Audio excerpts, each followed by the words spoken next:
In primetime news this evening, over 180 candidates to contest the September 3 polls. Jamaicans not swayed by party promises, the latest in the RGR Gleaner Don Anderson polls. And we'll tell you about an independent candidate who, despite not having a voice box, is determined to be the voice of the people. Good evening and welcome to Primetime News, and a special welcome to viewers on TVJ International in the Cayman Islands and online at onespotmedia.com. I'm Archibald Gordon. And I'm Janella Precious with a preview of what's to come in business news. Here's Andrea Chisholm. Well, Janella, crime has gone down in St. James, and so there are many opportunities for investments. We'll hear more from the mayor of Montego Bay, who was speaking at the groundbreaking ceremony for the 1092 Palms residential complex. That and more in the Business Day.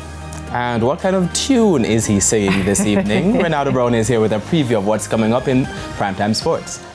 Well, Archie, if you know football, it's here we go for Leon Bailey heading to Italy, leaving Aston Villa, and Olympic medalists withdraws from Lausanne Diamond League meet on Wednesday. We'll tell you those and much more in Primetime Sports. I want to tell our viewers, fun fact, he's an excellent singer. Not sure about Romain, who is also here with a preview of the weather report and forecast.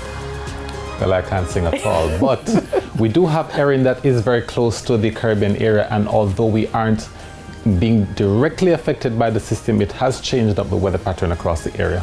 I'll tell you more in the weather report and forecast. Erin is a beast. Yeah, it's huge. I hope that means more rain, but Romain will have more later on in the weather report and forecast. There's also sports commentary and E-Prime in this newscast.